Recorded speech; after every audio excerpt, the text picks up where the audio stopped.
Trying something a little different with the lighting. Let me know what you think of it. You know me. I like to jump in with the big bombshell, whatever. I think this game's better than God of War 2. It feels weird to say that. Anybody who knows me, or for that matter, happened to have watched the stream, or the streams we've been doing for the past several days, knows I was walking into this expecting God of War to rate very badly. It rated better than I thought. God of War 2 to rate excellently, and God of War 3 to tank. I, in fact, you could quote me, because I was talking about how I was figuring it was going to be the Arkham trilogy again, right? Asylum, City, and then Origins. But God of War 3 is really good. And I stand by that in hindsight. I'm going to try to describe why, but I'm going to fail at it, because the easiest way to explain why is to have the controller in your hand and play it. I talked about micro-optimizations. One of the things they really did with 3 was more of that. There's no dead time, no pacing issues, no seconds and minutes. Not so much as 1 second of my time was wasted in God of War 3. It was all being used to something. And I don't mean intensity-wise, that would have been boring, and in fact it would have been bad pacing. I've talked about that because that's Modern Warfare 3. No, every moment was being used to good effect to some extent or another. It was following the same pacing patterns as 2. We've got a platforming section, a puzzle section, a combat section, do. And we rotate through them. There's also a couple of sections of mild exploration where we can go off the beaten path a little bit. But describing the specifics is hard to do. It's like describing the difference between playing Mega Man 4 and Mega Man 5. I know, I always default to Mega Man, but bear with me for a second. Because if I just tell you Mega Man 5 is a better game on the gameplay axis, you say, oh, so the gameplay's better. But that's such a broad statement, it doesn't apply in any way. So maybe you think, oh, well, maybe it's the introduction of beat. No, it's not. It's nothing big. It doesn't do anything big. What it does is 100 little things. I talked about micro-optimizations. I talked about the lack of any kind of padding whatsoever. It controls so smoothly, I can barely put it into words. It felt a lot like playing Devil May Cry 5, which is one of my other personal favorite, beat-em-up / spectacle fighters when it comes to this kind of thing, because of how fluid and how amazing it plays. How wonderful it feels to go through and do something awesome because you did it. There's very little animation delay, allowing you to start a new attack relatively quickly. You can pull out of almost any juggle, stagger, and knockdown with one maneuver or another. It is a maneuver to do it. You have to hit a dodge or a block, or sometimes you have to attack to get out of it, but you can do it. You have access to your spells over on the R2 thing just regularly now, and that's also something you can just pop out at will, depending on your weapon. They also tied spells to weapons, which kind of ties your playstyle to your weapon. Now, that's also important because your playstyle is actually quite different depending on which weapon you main. I should probably mention that most weapons are better against some enemies than others because there's the usual good enemy variety and the usual good encounter design, and the enemies are well designed enough to be able to give you the rewards you need to push through them. Certain types of enemies give you health, some give you mana, and those are the ones that should, especially when paired with other enemies that give you the other thing. It's all well thought out, it's all well designed, it's all fantastic. But all that's just what God of War 2 did again. Which is fine. But the way it does it better is twofold. So I mentioned the weapons playing very differently. This is bloody subtle in its own way. Because the thing is, there's 3 chains and then some gauntlets, some boxing gloves, basically. And those are your weapons. And you're like, okay, how the heck do the chains play differently? I can't describe it in vagueness, like I was alluding to earlier. I'm sorry for sounding so weird about this, but it's so hard to describe this without really going into the nitty-gritty, and I kind of prefer not to do that on these pre-recorded videos. I talk about that more on the stream. But for example, your basic weapon, the blades of exile, I think in this one, but, the chain whip, those are still as awesome as they've ever been, with the reduced downtime and the reduced lag time in terms of both getting into and getting out of your animations. You can just kind of chip or shred your way through the entire game just using those, and that's fine. They are the generically good weapon. You don't have a lot of mobility while using them. but they have a lot of reach and they have excellent range. As with the last two games, they're very well designed and can hit basically anything as long as you know what you're doing. They added a couple other little things. One thing that I particularly enjoy is the ability to not just grapple someone, but chain out and then grapple to them. So in that way, you can actually change your positioning, and that's good for some of the more hectic fights. Cool, I'm with all of that. But then we add on top of that the next weapon you get, which is the Claws of Hades, which you get from, spoiler, killing Hades. That's not really a spoiler. We're not to spoilers yet. We'll get there later. These things look weird because they look like a heavier weapon, but they're actually much more mobile than the chains, than the exiles. Because what they allow you to do is virtually all of your maneuvers, like dodging, for example, or being able to do a heavy attack, not only move you, but do attacks at the same time. This means that you have a lot of ability to constantly be doing damage, even if you're not actively attempting to attack the enemy. In addition to this, you have tremendous, what I would normally call vertical reach, but that makes no sense, so straightforward reach. In many ways, this plays similarly to the spear back in the second game. You have a lot of ability to hit things directly in front of you, and you can move around the battlefield very quickly while still doing damage. So that's cool. And there's other things about it too, because after all, these have the best Fire and Forget spell. I should probably mention, so the blades, the original blades, I keep calling them different things. The Blades of Chaos, right? The default weapon. They give you ability to drop down a bunch of Spartans who then do an AoE attack around you. What this is a give me a second. It's a get away from me, which is very valuable in a beat-em-up game. It's something to use when you're surrounded and you need to get a breather and a bit of space. Cool. The spell you get from the Claws of Hades is you summon an ad, and that ad then attacks in a variable pattern, depending what you do. Most of the ads follow the same general concepts. There's one that'll hit a line in front of you, there's one that will hit it ranged, there's one that'll hit a big AoE, and there's one that'll do a big attack right in front of you. And that's the general style of it. The higher level you get the chains, the higher level that they do, the claws, keep calling them the chains. The higher level you get the claws, the more damage they do. But if you're paying attention, all of these are Fire and Forgets. So similar to the spell design in 2, these are things that you do while you're attacking or while you're maneuvering. And you can see now how the maneuverability and doing damage while maneuvering, while dropping spells, now dovetails into it nicely. This, of course, leads me to the next weapon. Now, the next weapon isn't actually a chain weapon. It's these big old fists. I should have got my boxing gloves on for this, but then how could I type? These fists are unique because you'd think, oh, they're the heavies, right? So they certainly hit the hardest. The amount of damage they do, even unupgraded, is ludicrous. And when you upgrade them, they absolutely barrel roll through everything. But that's not what makes them unique. There are two things that make you unique. So first of all, your ability to dodge in these things is actually reduced a bit.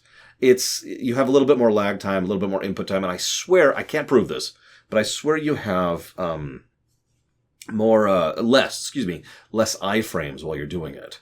So dodge rolling kind of leaves the board as far as feasibility. But you're given other tools to work with that. First of all, blocking is actually a bit easier.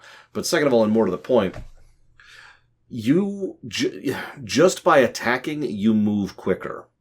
Now, this is distinct from what happens with the Claws of Hades. With the Claws of Hades, you do a dodge roll, and what happens is you attack over here like this.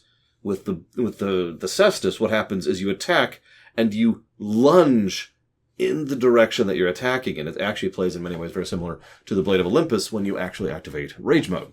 So, whoosh, as long as you're being careful, you can just move around the battlefield very quickly by doing your basic combo. I actually demonstrated this at one point on stream to re-elucidate. Imagine this is a room, right? So if I'm just to hold forward the entire time I'm doing my combo, the Blades of Chaos, the chains, take me about to here. The Hades stuff takes me about to here, and the Cestus takes me way over here. And it's only 3 attacks. Whoosh, whoosh, whoosh. So now you have tremendous mobility, but only in a horizontal plane. You can't really do a lot aerially. Your heavy attacks are AoE, so they don't actually really do much more damage to a single target, but that's how you deal with groups. And you can see how it plays completely differently based on this. Also, your spell interrupts everything else you're doing, but hits in a gigantic area around you. This is the DPS spell. Right?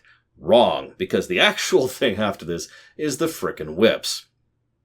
Now, the Nemesis whips are my personal favorite weapon. I used them to exclusion the first time I played through this game. This time around, I tried to use other weapons just to vary it up a little bit and try to get used to the other weapons and, review them. But the whips are fantastic.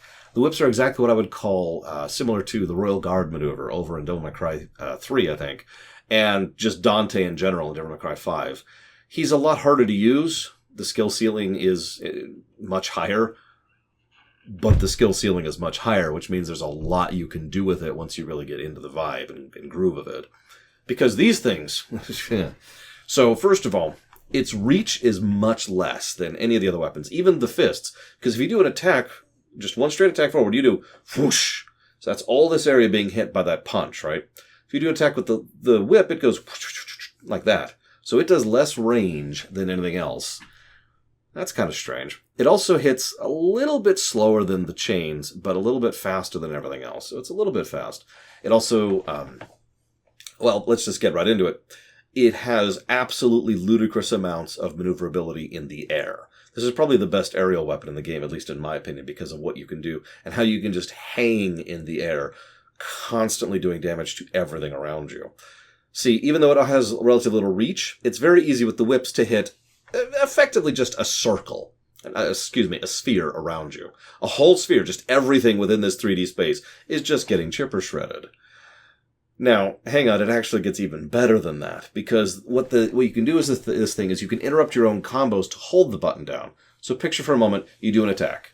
Whoosh, whoosh, whoosh, whoosh, whoosh. So, 1, 2, 3, 4, 5, right? But what you can do is you can do whoosh, hold the button down for a few seconds, and then the second one, which gets you a separate one. Actually, the second one's the circle. The third one's the one that goes back and forth. The fourth one does the really big AoE things, and so forth and so on. And while you're doing this, the blade at the end of the whip will stay out there and hit this whole area and just do more and more and more damage to everything that's in its reach. And you can do this on the fly at any point in your combo and cancel it at any point you want to. All of that control is on you, and I love that. But hang on, it gets even better, because the spell for this thing is Poseidon's Wrath. It essentially is, except it's even more ridiculous because you can have more than 3 up at a time. It has all the benefits of Poseidon's Wrath. You pop the bomb, it hits everything nearby, it's fire and forget, you can do it while comboing. In short, the amount of damage output you can do with the Nemesis whips is ludicrous. And it feels very cool to pull it off. One of the things I talk about so much in video game design is viscerality, which comes down to, as a reminder, visual design, audio design, feel, how much impact it has. If I have the coolest weapon in the world, which does this giant and does 1 damage, that doesn't feel very cool. The whip, honestly all the weapons, is viscerality to a T. And that brings me to my other favorite thing about the combat in this game. The fact that you can switch in mid-swing. I cannot overemphasize how much of a game changer this is. I'm gushing because of how cool it is and how useful. It makes you feel awesome, but it also has impact. You can change your attacks on the fly in mid-combo. I want to look up a TAS of this game because I cannot even imagine the nonsense you can get up to with the kind of precision, planning out of a fight that you can do with that. Because in case you don't catch what I'm saying here, you could start with the chains. And as you're doing like a big heavy hit, you can interrupt, because you can animation cancel in this one. Just like in 2, but even better.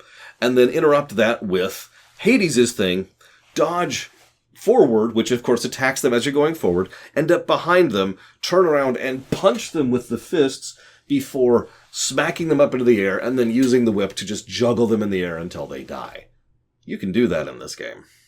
It's a little hard to pull off, but it feels awesome to do it. I love it. Cannot gush about the combat enough. And as I've talked about so many times before, no matter how good the combat is, you need to have the support structure to develop it. We talked about this in Resident Evil 4. We talked about this in Pokemon Mystery Dungeons, which had great combat, but nothing to do it with. This nevertheless manages fantastic encounter design, and fantastic enemy design, and fantastic enemy variety, just like 2. So we have a wonderful playground and wonderful tools to play in it, and I love it. I could talk more about some of the nitty-gritty detail changes. There's a couple other things I do want to mention, though, when it comes to gameplay. The first, the I mentioned how the game has no padding whatsoever. Also shorter. In fact, it took us 3 hours less to go through 3 than it did 2 or 1, both of which were only a few minutes off of each other in terms of time. The reason I bring that up is because, again, none of it was wasted, but it also means everything is a little bit more dense. There's still pause sections. To say that there isn't is inaccurate. Again, there is still good pacing. But the way they get this across is the combat sections are shorter and the puzzle sections are shorter, but to their benefit. Several people in chat mentioned this. I myself thought this as well. There's some combat arenas in 2 and in 1 which are just a little bit too long. It's cool to go, but after a bit it starts to grate on you a little bit, especially if you have to do that multiple times. So, in other words, each section was more like this, whereas in God of War 3 it's more like this. So you just smash your way through the enemy encounter, and then you move on. The puzzles are the same way, but obviously puzzles don't literally apply that way, or I suppose linearly apply that way. So what the puzzles do is they get more creative. Now, God of War 2 had good puzzles, don't mistake me. But God of War 3 has excellent puzzles. Usually only 1 room, sometimes 2. And these puzzles are very creative, very crafty, and very well designed. The overall puzzle approach in 3, I can't summarize it because all I could do is just sit here and tell you the puzzles. Going through the labyrinth, helping Pandora to escape, the entire perspective puzzle. All of these things are things... the portal room. Can't forget the portal room. All of these things are much more creative and inventive puzzles than we saw in 2. And much denser, because again, almost everything I just mentioned is 1 room, or maybe 2, which only lasts maybe 10-15 minutes each, and then you're done and you move on to the next section. I think if they were shorter, it would officially be too much for me. Same with the combat.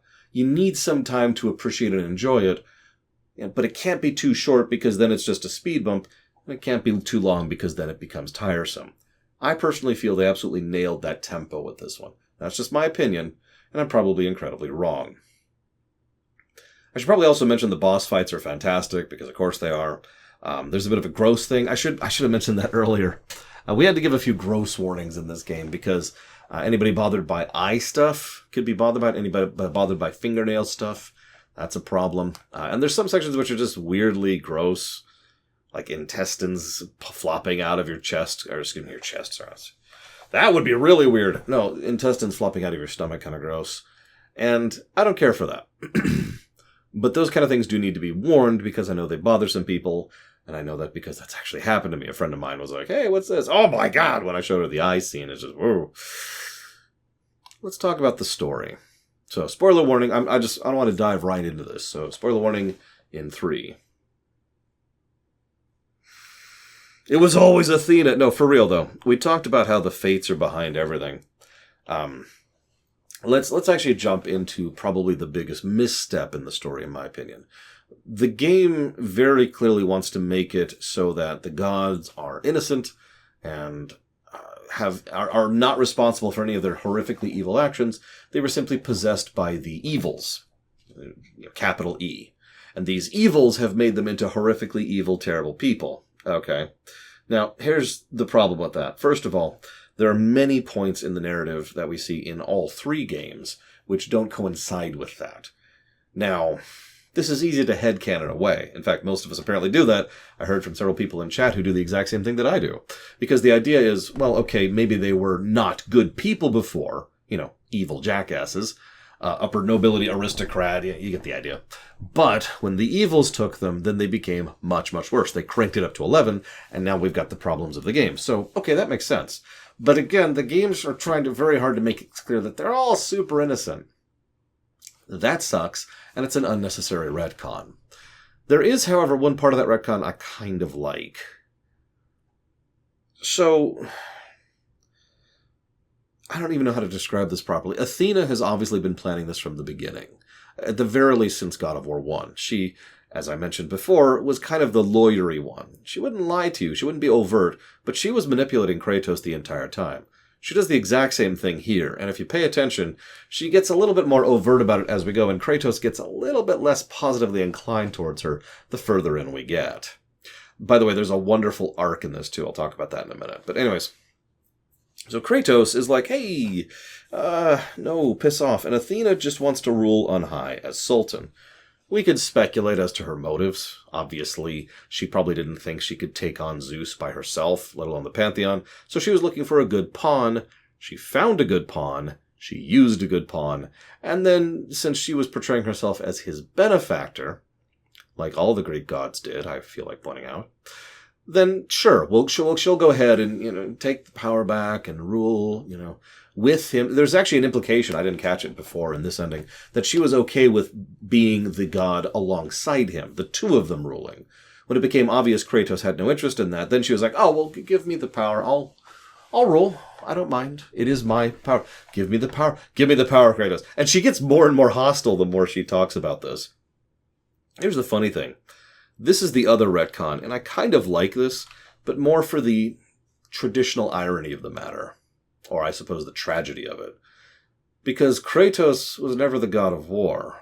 He was the god of hope. No, really, think about it. One of the things we see in this very game is that the gods, when they're defeated, they release all the power that they were keeping in check and all that they were, and it causes issues. The world floods, storms come in to block the sun, etc., right? Kratos does this too, but when he dies, he releases his power into the world, which is hope.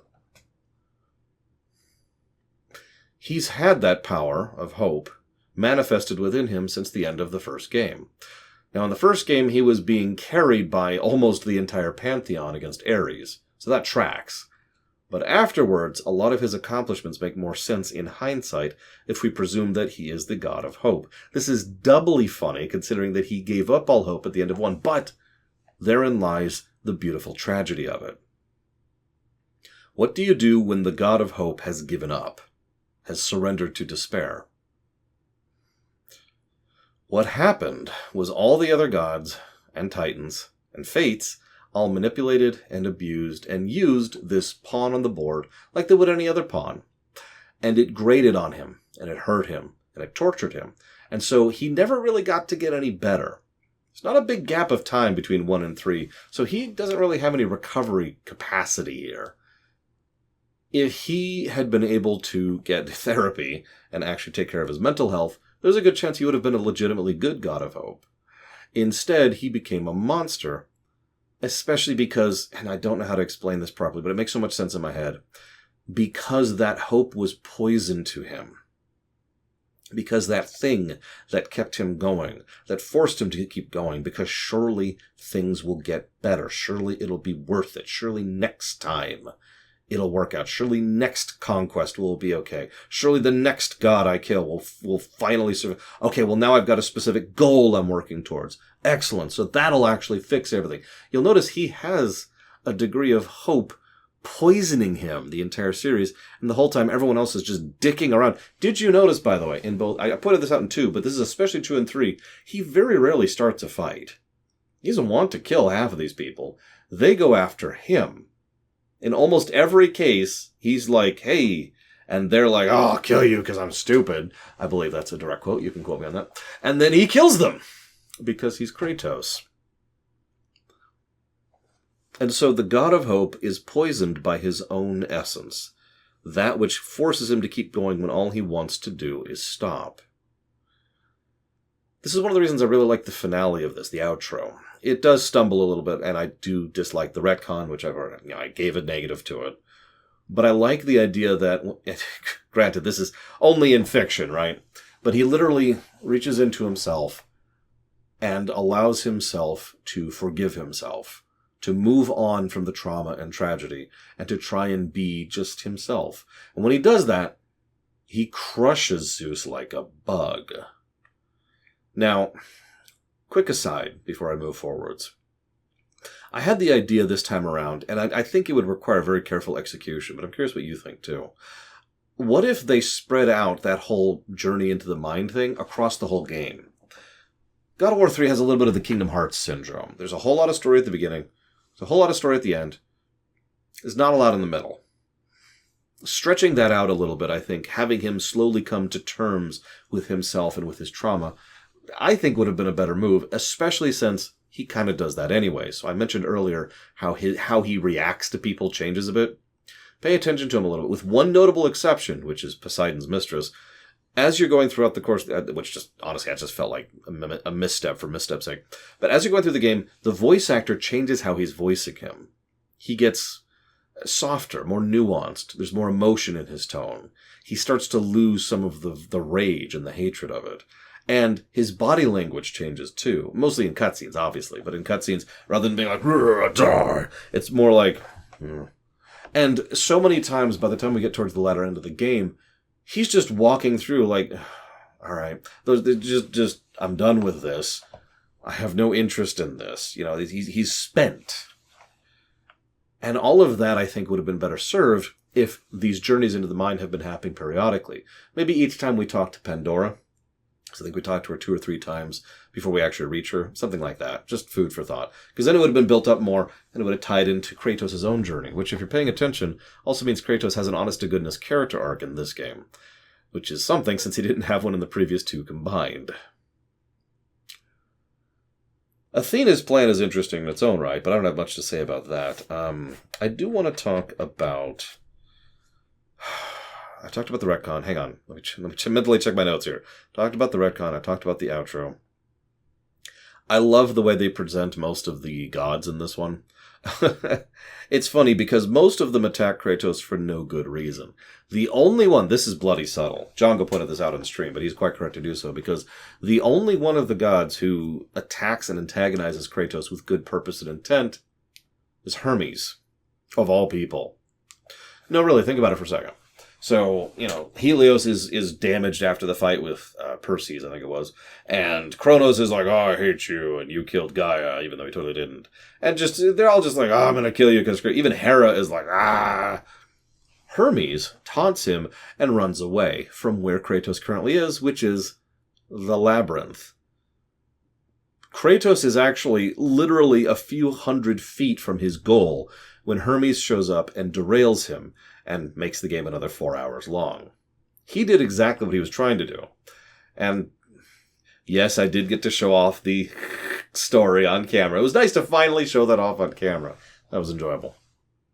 Anyways. I also want to comment on just the voice acting, the animation. The game in general feels like it had a little bit more spit and polish than the last game, which is funny because 4 feels the exact same way, at least in some respects. By memory, 4 is not even going to come close in the gameplay axis of these games, but on the story side,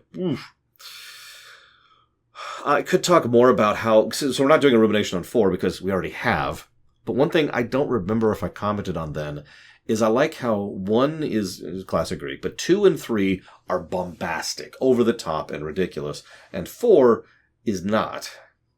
4 is understated in a way I absolutely love, in a way that's actually hard to write. There are so many scenes where what is being said, nobody actually has to bother to say, you know, the typical line, right? Nobody has to say, oh my god, it's a meteor coming towards me. Instead, they just see the meteor coming with this look of dread on their face. Understated. This is important, though, because this is then in contrast to 3, and of course 2, which are very overstated. Oh, meteor! I will defeat this meteor. I made up the meteor example, but you know what I'm talking about. Fiction does this a lot, especially in Hollywood, with overstatement and unnecessary statement, and 4 was a nice breath of fresh air for not doing that, and was the perfect move for them to make in contrast to 3. I think that's actually it. This has been a hell of a trip. Oh, wait, hang on. Did I already say that? I don't remember if I said that. Yeah, I did. Okay, good. It's just, it's so weird. I walked into 3. I'm really tired, forgive me. I walked into 3 not expecting much, and what I got was just this really, really, really good game. I was blown away by that. I'm curious what you have to say about that and how much you hate me for my opinion. Next week, we start up a little bit more of the horror block. That should be fun. But we're going to be playing Mega Man first. So that's cool. Either way, I hope to see you next time.